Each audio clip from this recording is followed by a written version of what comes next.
It is a measure of just how little account he took of Russian military power that Hitler was content to send his armies into the Soviet Union with light panzers still in the majority. Of the 3,332 panzers employed in Barbarossa, 410 were the death-trap Panzer Is, 746 were Panzer IIs, 623 Panzer 38Ts and 149 Panzer 35Ts. And while the light panzers contributed to the remarkable victories at the opening stages of the campaign, losses among these machines grew substantially. In Spain, some years before, the armour on the Panzer II and of all the light tanks had been shown to be vulnerable to the 45mm gun of the Soviet T-26. Among the types employed was Flamm Panzer II, a flamethrower conversion of the Panzer IID. It was not effective and was withdrawn by March 1942. The final model of the Panzer II was the Model F, which only left the production lines in March 1941. Its principal distinguishing feature is the flat plate on the front hull, and it received the commander's cupola as a standard feature. The 20mm cannon of the Panzer II proved effective when it was dealing with equivalent light Soviet tanks. The armour of the T-26, T-38 and T-60 could be penetrated quite easily.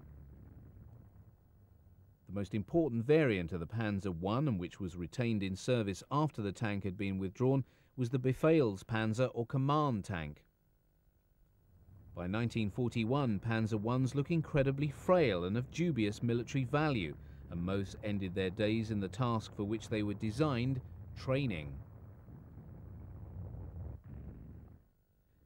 Panzer IIs and Panzer IIIs also served in northern Finland, a theatre which made great demands on it as a fighting machine and provided a difficult environment for armour of any sort to operate in.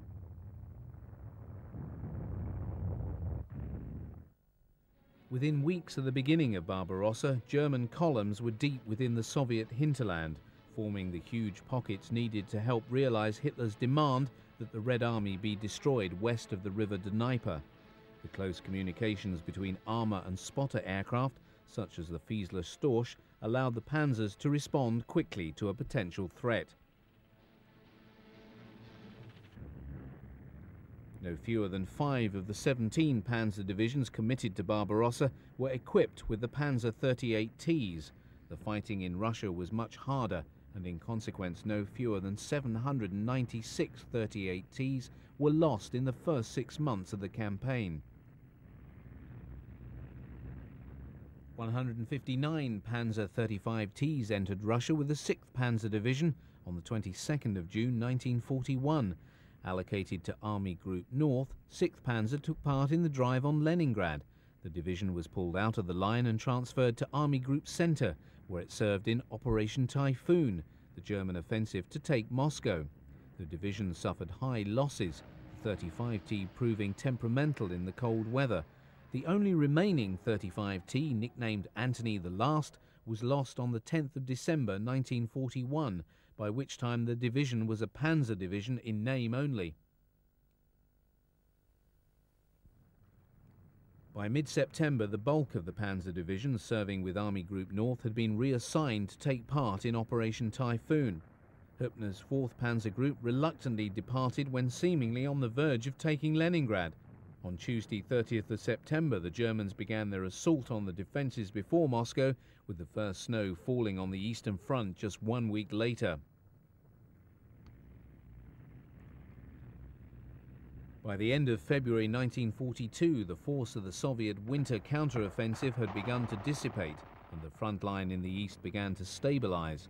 Local counter-attacks to retake villages would be undertaken, as here with small detachments of Panzer 38Ts and supporting armoured personnel carriers and command vehicles.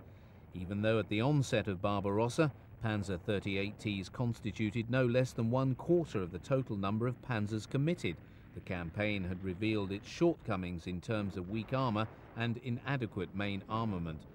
The still large numbers in service made it inevitable it would be employed in the forthcoming summer campaign, but it was patently clear that its days as a battle tank were coming to an end.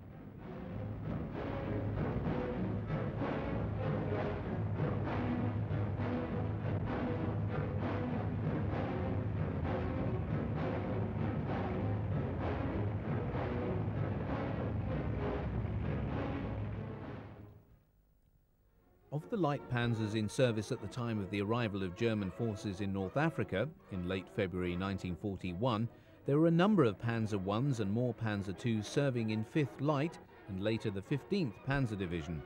Numerically, Panzer IIs constituted a high proportion of the panzers in service with the Afrika Korps.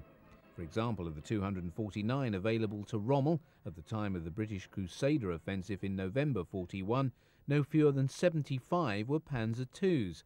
Losses among the Panzer IIs was high. The thin armour, the maximum being just 30 mm, could easily be penetrated by the British 2-pounder gun mounted on the early cruisers and Crusader tanks. Nor was its main armament of a 20 mm cannon able to do much damage. Nevertheless, the wide spaces of the desert enabled it to execute its primary role of reconnaissance with effectiveness.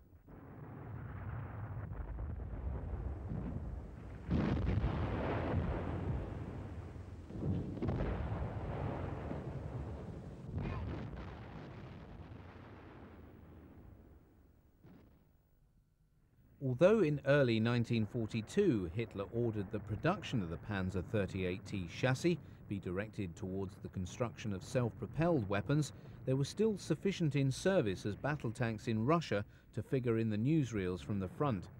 Panzer 38Ts of 2nd Panzer Division were employed in the destruction of Soviet forces in the Kerch Peninsula in the Crimea in May.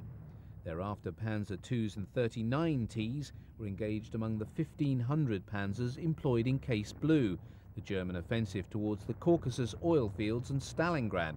Those seen in the latter part of this sequence, driving through the Flower Deck Steppe, are involved in the drive on Rostov-on-Don in July 1942.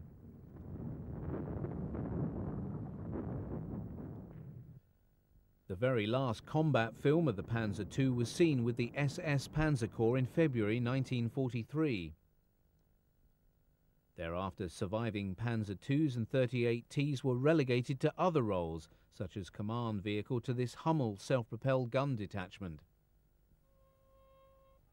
Although obsolete by the end of 1942, the Panzer 38T soldiered on as a second-line anti-partisan vehicle, often loaded onto flatbeds of armoured trains and deployed off the track as needs demanded.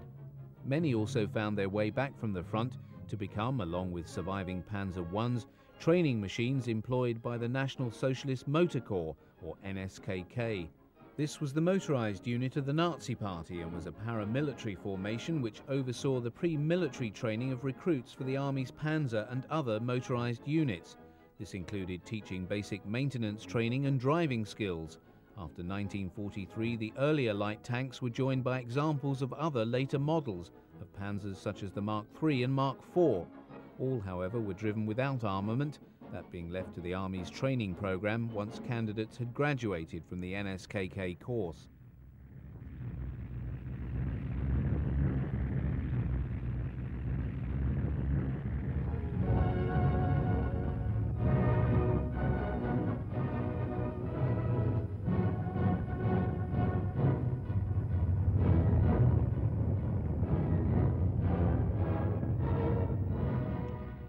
Issued to the armoured reconnaissance detachments of Panzer divisions from September 43 onwards, the Panzer II Lynx was a rare vehicle, 100 being built from an original order of 800 machines.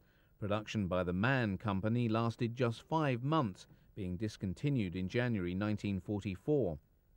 The 100 built mounted a 20mm cannon, whereas it was intended that the following 700 would mount a 50mm gun. Cancellation of the Lynx led to an improvised reconnaissance vehicle being produced on an obsolete Panzer 38T chassis, 50 of which were built between February and March 1944. The only existing footage of this reconnaissance variant of the 38T shows two in action in Poland in January 1945.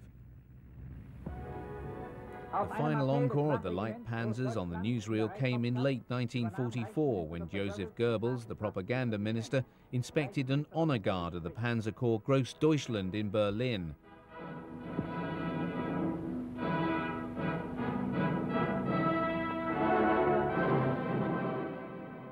Three Panzer IIs were present as symbols of its status as an elite tank unit.